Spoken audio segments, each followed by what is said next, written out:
آج کی گفتگو کا موضوع ہے ذکر الہی، اللہ کو یاد کرنا۔ اللہ تعالیٰ کو یاد کرنا خوبصورت ترین کاموں میں سے ایک کام ہے، بہترین عبادات میں سے ایک عبادت ہے۔ قرآن پاک میں اللہ تعالیٰ اس کے بارے میں فرماتے ہیں وَلَذِكْرُ اللَّهِ أَكْبَرُ، اور اللہ کا ذکر بہت بڑا کام ہے، بہت اچھا کام ہے۔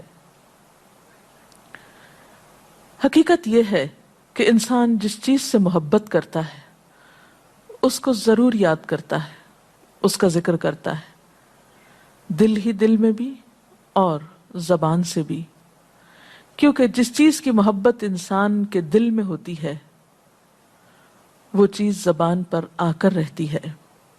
یہ ہو نہیں سکتا کہ ہم اللہ تعالیٰ سے محبت کرتے ہوں، دل میں اس کو یاد کرتے ہوں، پھر زبان سے اس کا ذکر کرنا بھول جائیں۔ ذکر الہی تو بندہ مومن کی زندگی میں غیر محسوس طریقے سے شامل ہو جاتا ہے۔ اس کی اس طرح عادت ہو جاتی ہے کہ انسان اٹھتے بیٹھتے چلتے پھرتے تنہائی میں سب کے بیچ میں بیٹھ کر اپنے رب کو یاد کرتا رہتا ہے، دل ہی دل میں یا زیر لب وہ اپنے رب کو کسی حال میں بھی نہیں بھولتا۔ اور بھولے بھی کیوں؟ اس لیے کہ اس کی ذات پر رب کے احسانات ہر ایک سے بڑھ کر ہیں، اس کی نگاہیں ہر طرف رب کے کمالات دیکھتی ہیں، وہ ہر طرف رب کی نعمتوں کو دیکھ کر سرشار ہوتا رہتا ہے۔ وہ جس طرف بھی نظر اٹھاتا ہے وہیں اس کو رب کی قدرت اور تخلیق نظر آتی ہے۔ اپنے سامنے، دائیں بائیں، اوپر نیچے، ہر طرف زمین آسمان، جو کچھ بھی بنا ہوا ہے، جو کچھ بھی پھیلا ہوا ہے، وہ سب اس کے رب کا بنایا ہوا ہے۔ پھر وہ اس رب کو کیسے بھلا سکتا ہے؟ قرآن پاک میں اہل ایمان کو ذکر کرنے کی تلقین کی گئی ہے۔ اللہ سبحانہ وتعالیٰ فرماتے ہیں فَاذْكُرُونِي أَذْكُرْكُمْ، تم مجھے یاد کرو، تم میرا ذکر کرو، میں تمہیں یاد کروں گا۔ ایک اور جگہ پر فرمایا وَاذْكُرْ رَبَّكَ فِي نَفْسِكَ تَضَرُّعًا وَخِيفَةً وَدُونَ الْجَهْرِ مِنَ الْقَوْلِ بِالْغُدُوِّ وَالْآصَالِ وَلَا تَكُن مِّنَ الْغَافِلِينَ، اور اپنے پروردگار کو دل ہی دل میں عاجزی اور خوف کے ساتھ اور آہستہ آواز سے صبح و شام یاد کرتے رہو، اور دیکھنا غافل نہ ہونا، یعنی رب کی یاد سے کبھی بھی غفلت اختیار نہ کرنا۔ ایک اور جگہ پر فرمایا وَاذْكُرُوا اللَّهَ كَثِيرًا لَعَلَّكُمْ تُفْلِحُونَ، اور اللہ کا ذکر کرو کثرت کے ساتھ، بہت زیادہ۔ کیوں؟ لعلکم تفلحون، تاکہ تم فلاح پاؤ، کامیاب ہو جاؤ۔ اس سے پتہ چلتا ہے کہ اللہ تعالیٰ کو یاد کرنا کامیابی کی علامت ہے، اللہ کے ذکر میں کامیابی کی ضمانت ہے۔ مومن مردوں اور عورتوں کی صفت قرآن پاک میں یہی بیان کی گئی ہے کہ وہ بہت زیادہ اللہ کا ذکر کرنے والے ہوتے ہیں۔ سورۃ الاحزاب میں آتا ہے وَالذَّاكِرِينَ اللَّهَ كَثِيرًا وَالذَّاكِرَاتِ، اور اللہ کا ذکر کرنے والے مرد اور اللہ کا ذکر کرنے والی عورتیں جو کثرت سے اللہ کا ذکر کرتی ہیں۔ کثیراً اعد اللہ لہم مغفرۃ واجرا عظیما، اللہ نے ان کے لیے بخشش اور بہت بڑے اجر کا وعدہ کر رکھا ہے۔ اور پھر یہ کہ ذکر کرنے کے لیے کوئی خاص وقت مقرر نہیں، انسان ہر حال میں ذکر کر سکتا ہے، ہر وقت میں ذکر کر سکتا ہے۔ نبی صلی اللہ علیہ وسلم کے بارے میں آتا ہے کان یذکر اللہ فی کل احیانہ، آپ ہر وقت میں، یعنی ہر قسم کے وقت میں، یعنی دن میں یا رات میں، صبح میں یا شام میں اللہ کا ذکر کیا کرتے تھے۔ حدیث پاک میں آتا ہے، حضرت ابو موسیٰ اشعری سے روایت ہے مثل الذی یذکر ربہ والذی لا یذکرہ مثل الحی والمیت، رواہ البخاری۔ آپ صلی اللہ علیہ وسلم نے فرمایا اس شخص کی مثال جو اپنے رب کا ذکر کرتا ہے زندہ انسان کی طرح ہے، اور اس کی مثال جو اپنے رب کا ذکر نہیں کرتا مردہ شخص کی طرح ہے۔ گویا ذکر کرنے والا اور نہ کرنے والا ان دونوں کے درمیان اتنا ہی فرق ہے جتنا ایک زندہ اور مردہ انسان میں فرق ہوتا ہے. اور یہ فرق کتنا بڑا ہے. یعنی انسان تو وہی ہوتا ہے، لیکن زندہ انسان میں اور مردہ انسان میں زندگی اور موت کا فرق ہے. بالکل اسی طرح جو شخص اپنے رب کو یاد کرتا ہے، اس کا ذکر کرتا ہے، اس کے اندر ایک زندگی ہے، اس کے اندر ایک خاص خوشی ہوتی ہے، اطمینان ہوتا ہے. اور وہ جو نہیں کرتا اس کا دل مردہ ہوتا ہے، اس کے اندر زندگی کی کوئی امنگ نہیں ہوتی. ایک اور حدیث میں آتا ہے، نبی صلی اللہ علیہ وسلم نے فرمایا، اللہ تعالیٰ فرماتا ہے میں اپنے بندے کے خیال کے مطابق ہوتا ہوں یا خیال کے ساتھ ہوتا ہوں. جو خیال وہ میرے بارے میں رکھتا ہے میں اسی کے مطابق اس کے ساتھ معاملہ کرتا ہوں، اور میں اس کے ساتھ ہوتا ہوں جب وہ مجھے یاد کرتا ہے. گویا ذکر کرنے والے اللہ کی مدد کے مستحق ہوتے ہیں. یعنی اللہ ایسے بندوں کے ساتھ ہوتا ہے جو ذکر کرتے رہتے ہیں. اگر وہ مجھ کو اپنے دل میں یاد کرتا ہے تو میں بھی اس کو اپنے دل میں یاد کرتا ہوں، اور اگر وہ مجھے کسی جماعت میں بیٹھ کے یعنی کسی گروپ میں یعنی پبلک میں بیٹھ کے یاد کرتا ہے تو میں اس کو اس سے بہتر جماعت میں یاد کرتا ہوں، یعنی فرشتوں کی جماعت میں یاد کرتا ہوں. تو گویا فَاذْكُرُونِي أَذْكُرْكُمْ، تم مجھے یاد رکھو میں تمہیں یاد رکھوں گا. تو جو شخص بھی یہ چاہتا ہو کہ اللہ تعالیٰ اس کو یاد رکھے، اس کی مشکل میں اس کی مدد کرے، تو اس کے لیے کیا ضروری ہے کہ پھر وہ ذکر کرتا رہے. اور ذکر تمام عبادات کو خوبصورت بناتا ہے. مثلا روزہ رکھنا ایک عبادت ہے، لیکن جس روزے میں ذکر الہی ہو اس کا اجر و ثواب کئی گنا بڑھ جائے گا. حج ایک عبادت ہے بذات خود، حج کا سفر ایک عبادت ہے، لیکن اس سفر میں انسان اگر ذکر الہی کرتا رہے تو اسی حج کا ثواب کئی گنا بڑھ جائے گا. اور نماز تو سراسر ہے ہی اللہ کی یاد کا نام. اقم الصلاۃ لذکری، نماز قائم کرو میری یاد کے لیے. اللہ کے ذکر کا بہترین طریقہ ہے. ایک اور موقع پر آپ صلی اللہ علیہ وسلم سے جب یہ پوچھا گیا کہ سب سے اچھی نماز کس کی، سب سے اچھا روزہ کس کا، سب سے اچھا حج کس کا، سب سے اچھا مجاہد کون، تو آپ صلی اللہ علیہ وسلم نے ہر بار یہی جواب دیا کہ جو اپنے ان کاموں میں ذکر الہی کثرت کے ساتھ کرے. اور ذکر کرنے والے ہر میدان میں آگے نکل جاتے ہیں. حدیث پاک میں آتا ہے نبی صلی اللہ علیہ وسلم نے فرمایا مفردون سبقت لے گئے. لوگوں نے پوچھا کہ یہ مفردون کون ہیں؟ فرمایا وہ مرد جو کثرت کے ساتھ اللہ کا ذکر کرتے ہیں اور وہ عورتیں جو کثرت کے ساتھ اللہ کو یاد کرتی ہیں. اور یہاں آپ نوٹ کر رہے ہیں خاص طور پر مردوں کے ساتھ ساتھ عورتوں کا ذکر بھی ملتا ہے. حضرت عبداللہ بن بصر فرماتے ہیں کہ ایک شخص نے عرض کیا یا رسول اللہ صلی اللہ علیہ وسلم، بے شک اسلام کے احکام مجھ پر بہت ہیں، یعنی ذمہ داریاں بہت ہیں، کرنے کے کام بہت ہیں. آپ مجھے کوئی ایسی بات بتائیں جسے میں اپنے لیے لازم کر لوں، یعنی میرے لیے آسان ہو اور میں پابندی سے کر سکوں. تو آپ صلی اللہ علیہ وسلم نے فرمایا لا یزال لسانک رطبا من ذکر اللہ، کہ ایک چیز پابندی سے پکڑ لو، اور وہ کیا کہ تیری زبان ہمیشہ اللہ کے ذکر سے تر رہے، ہر دم اللہ کو یاد کرتے رہو. اور یہ حقیقت ہے کہ انسان کوئی بھی کام کر رہا ہو، مثلا خواتین کھانا پکا رہی ہیں، گھر صاف کر رہی ہیں، واک کر رہی ہیں، کوئی بھی کام کر رہی ہیں اس طرح کا، تو اس میں ساتھ ساتھ اللہ کی یاد کرتی رہیں. سبحان اللہ، الحمدللہ، اللہ اکبر، استغفر اللہ، لا الہ الا اللہ، ان اذکار کا ورد کرتے رہیں، تو اس میں کام بھی ہوتا رہے گا اور اس کے ساتھ ساتھ اللہ کی یاد بھی ہوتی رہے گی. خصوصی طور پر دو کلمات ایسے ہیں جن کے بارے میں بہترین اجر کی خوشخبری سنائی گئی. آپ صلی اللہ علیہ وسلم نے فرمایا کلمتان، دو کلمات ایسے ہیں خفیفتان علی اللسان، جو زبان پہ بہت ہلکے ہیں، یعنی پڑھنے میں کچھ مشکل نہیں، ثقیلتان فی المیزان، میزان میں بہت بھاری ہیں، حبیبتان الی الرحمن، رحمان کو بہت محبوب ہیں. اور وہ کیا ہیں؟ سبحان اللہ و بحمدہ، سبحان اللہ العظیم. چلتے پھرتے، اٹھتے بیٹھتے، کام کاج کرتے، تسبیح پڑھتے رہنا، ذکر کرتے رہنا، انسان کے دل کو جہاں اطمینان بخشتا ہے وہاں اس کے کام کو آسان بھی کر دیتا ہے اور اللہ کی مدد بھی ساتھ ہوتی ہے۔ اور قرآن پاک میں ایسے لوگوں کے لیے خوشخبری ہے، الا بذکر اللہ تطمئن القلوب، سنو اللہ کے ذکر سے دلوں کو اطمینان ہوتا ہے۔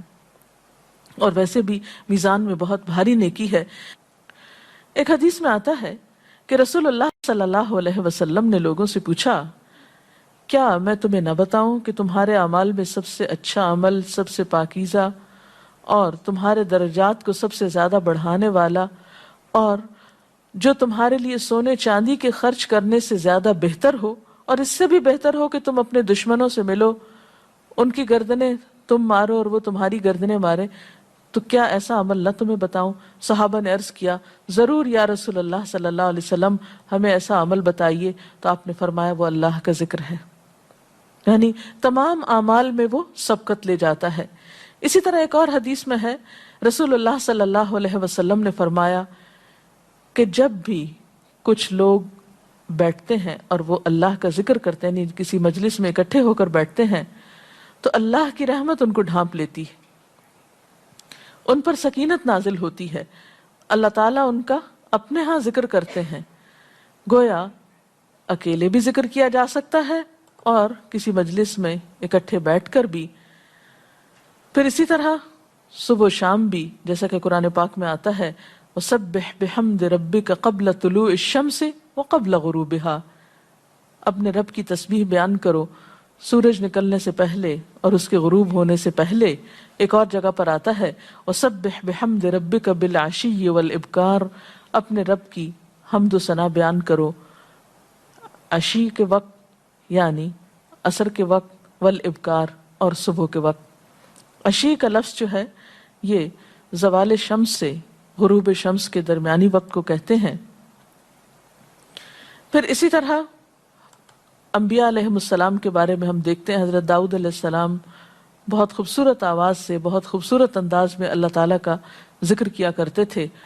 نبی صلی اللہ علیہ وسلم نے ایسے لوگوں کے بارے میں بہت خوشخبریاں دی ہیں، اور سب سے بڑی خوشخبری کیا ہے کہ خود اللہ تعالیٰ کا تقرب انسان کو حاصل ہوتا ہے، انسان کے گناہوں کا کفارہ ہوتا رہتا ہے، اور بعض اذکار جو بظاہر تو بہت معمولی نظر آتے ہیں لیکن ان کا اجر و ثواب اتنا ہے کہ انسان حیران ہوتا ہے کہ اتنے کم کلمات کے بدلے اتنا بڑا ثواب۔ جیسے نبی صلی اللہ علیہ وسلم نے فرمایا کہ الحمدللہ کہنا میزان کو بھر دیتا ہے۔ اب الحمدللہ دو لفظ ہیں، لیکن جو شخص دل سے اس کو ادا کرتا ہے تملا المیزان، میزان بھر جاتا ہے اس سے۔ سبحان اللہ، الحمدللہ کے کلمات آسمان اور زمین کے درمیان کو پر کر دیتے ہیں، یعنی اتنا اجر و ثواب ہے ان چھوٹے چھوٹے کلمات کا بھی، لیکن اکثر شیطان ہمیں ان سے غافل رکھتا ہے۔ تو ضرورت اس بات کی ہے کہ ہم کثرت کے ساتھ اللہ کو یاد کرنے والے ہوں، تاکہ ہمارے دین و دنیا کے کام سنور جائیں اور آخرت میں اللہ کے محبوب اور مقرب بندوں میں ہمارا شمار ہو۔ اگر اس سلسلے میں آپ کے ذہن میں کوئی سوال ہے تو آپ کر سکتے ہیں۔ جی آپ پوچھیں۔ محترم ڈاکٹر صاحبہ، ہمیں آپ بتائیں گے کہ مسنون اذکار کی طرف ہمیں رہنمائی فرمائیے۔ بہت سی کتابیں ایسے ہیں جس میں نبی صلی اللہ علیہ وسلم سے ہر موقع کی مناسبت سے اذکار مذکور ہیں۔ مثلا آپ دیکھیے کہ آپ صلی اللہ علیہ وسلم جب نیند سے بیدار ہوتے تھے تو اس وقت اللہ تعالیٰ کے ذکر سے دن کا آغاز کرتے تھے۔ صبح کے وقت الحمدللہ الذی احیانا بعدما اماتنا والیہ النشور۔ پھر اسی طرح بستر سے اٹھنے کے بعد انسان اپنے قضاء حاجت کے لیے اگر واش روم میں جاتا ہے تو اس وقت بیت الخلاء میں داخل ہونے کے وقت کا ذکر ہے۔ پھر بیت الخلاء سے باہر آنے کے وقت نبی صلی اللہ علیہ وسلم جب تہجد کے وقت اٹھتے تھے تو وضو سے پہلے آسمان کی طرف نگاہ اٹھا کر سورۃ آل عمران کی آخری آیات پڑھا کرتے تھے۔ پھر اسی طرح سحری کے وقت خاص طور پر استغفار کا حکم ہے۔ پھر انسان وضو کرتا ہے تو وضو سے قبل اور وضو کے آخر میں ذکر بتایا گیا، اور وضو کے آخر کا ذکر سبحانک اللہم و بحمدک اشہد ان لا الہ الا انت استغفرک و اتوب الیک کا اتنا ثواب بتایا گیا کہ ایسے شخص کے لیے جو پابندی کے ساتھ یہ ذکر کرتا ہے اس کے لیے جنت کے 8 دروازے کھل جاتے ہیں۔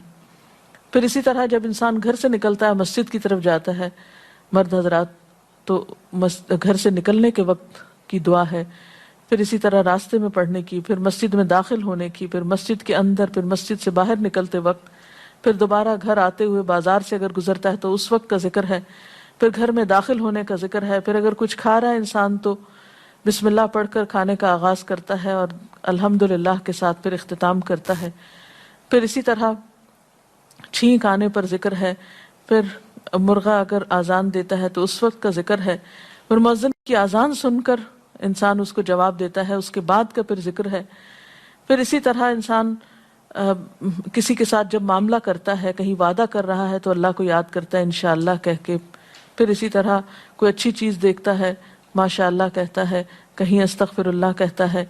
تو بندہ مومن کی زندگی کا کوئی مقام اور کوئی موقع ایسا نہیں جس کے بارے میں نبی صلی اللہ علیہ وسلم نے کوئی نہ کوئی خوبصورت انداز کا ذکر نہ سکھایا ہو۔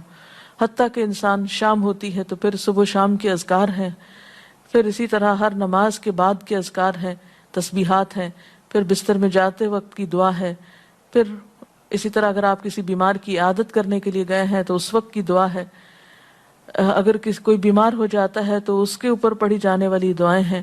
یعنی کوئی بھی زندگی کا گوشہ ایسا نہیں جس میں ذکر الہی کی طرف ہمیں متوجہ نہ کیا گیا ہو۔ اور حقیقت یہ ہے کہ انسان جب اس دنیا سے رخصت ہوتا ہے اور اگر لا الہ الا اللہ پر اس کی موت آتی ہے تو انشاءاللہ اس کے لیے بشارت ہے جنت میں جانے کی، لیکن یہ اسی وقت ہو سکتا ہے جب ہم اپنے عام حالات میں ذکر کے عادی ہوں۔ یہ نہیں ہو سکتا کہ عام طور پر ہم غافل رہیں اور اچانک موت کے وقت ہمیں یاد آ جائے۔ اور بات یہ ہے کہ جس خیر پر انسان دنیا سے رخصت ہوتا ہے اسی پر پھر قیامت کے دن اٹھایا جائے گا، اس لیے ذکر کو اپنی عادت میں شامل کر لینا چاہیے۔ جی آپ پوچھیے۔ ذکر اور دعا میں کیا فرق ہے؟ کیا دعا بھی ذکر میں شامل ہے یا ذکر اور دعا دو مختلف چیزیں ہیں؟ ذکر اور دعا دونوں ایک ہی چیزیں ہیں۔ ذکر کا مطلب ہے اللہ کو یاد کرنا۔ بعض اوقات انسان صرف دل میں یاد کرتا ہے، زبان سے نہیں بھی دہراتا تو وہ بھی ذکر شمار ہوتا ہے۔ بعض اوقات انسان کوئی مسنون کلمات کہتا ہے، بعض اوقات اللہ تعالیٰ کی تعریف اپنی زبان میں بیان کرنا، یہ بھی ایک طرح سے ذکر کرنا ہوتا ہے۔ اور دعا میں خاص طور پر کسی چیز کا مطالبہ کیا جاتا ہے، یہ کچھ مانگا جاتا ہے اللہ تعالیٰ سے۔ یعنی ہر دعا ذکر ہے لیکن ہر ذکر دعا نہیں ہوتی۔ ذکر کی کئی قسمیں ہیں جن میں سے ایک دعا بھی ہے۔ جی آپ پوچھیں۔ کیا ذکر کے لیے ہر وقت باوضو رہنا ضروری ہے؟ ذکر کے لیے ہر وقت باوضو رہنے کی شرط نہیں ہے۔ قرآن پاک میں اللہ تعالیٰ فرماتے ہیں الذین یذکرون اللہ قیاما وقعودا وعلی جنوبہم وَيَتَفَكَّرُونَ فِي خَلْقِ السَّمَاوَاتِ وَالْأَرْضِ رَبَّنَا مَا خَلَقْتَ هَذَا بَاطِلًا سُبْحَانَكَ فَقِنَا عَذَابَ النَّارِ۔ وہ لوگ جو اللہ کو یاد کرتے رہتے ہیں کھڑے ہو کر، بیٹھ کر، لیٹ کر، اپنے پہلوؤں پر، اور کائنات میں غور و فکر کرتے رہتے ہیں، کہتے ہیں کہ پاک ہے تو اے ہمارے رب، ہمیں آگ کے عذاب سے بچا۔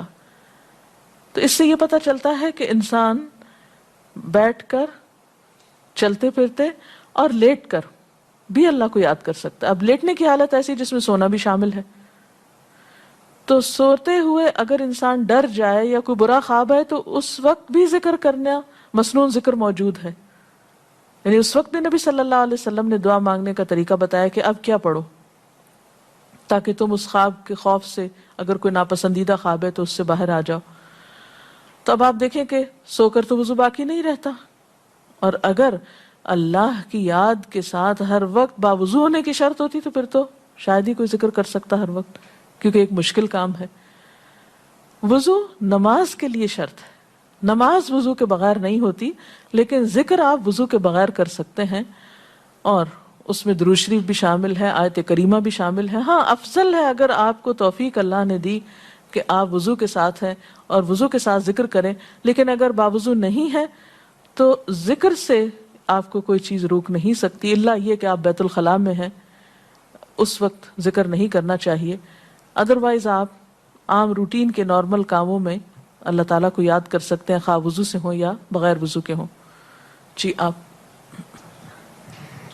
قرآن پاک جو ہم پڑھ رہے ہوتے ہیں تو کیا ضروری ہے کہ ہم بہت پراپرلی بیٹھ کر پڑھیں یا ہم ٹیک لگا کے یا ہم اپنے بستر پہ بھی پڑھ سکتے ہیں؟ افضل تو یہی ہے، پسندیدہ یہی ہے کہ انسان با ادب بیٹھے، لیکن اگر آپ قرآن پاک کا کچھ حصہ زبانی یاد کیے ہوئے ہیں، کچھ صورتیں ایسی آپ کو آتی ہیں اور آپ چلتے پھرتے ان کی دہرائی کرنا چاہتے ہیں تو ایسا بھی کر سکتے ہیں۔ اجتماعی ذکر کی کیا کیا صورتیں ہو سکتی ہیں؟ اجتماعی ذکر میں قرآن پاک کا پڑھنا، پڑھانا، سیکھنا، سکھانا، اس کو یاد کرنا، یہ تمام چیزیں آتی ہیں۔ اس کے ساتھ ہی آج کا پروگرام کا وقت ختم ہوتا ہے، اجازت چاہتے ہیں۔ السلام علیکم ورحمۃ اللہ وبرکاتہ۔ اللہ اکبر، اللہ اکبر، لا الہ الا اللہ، اللہ اکبر، اللہ اکبر وللہ الحمد۔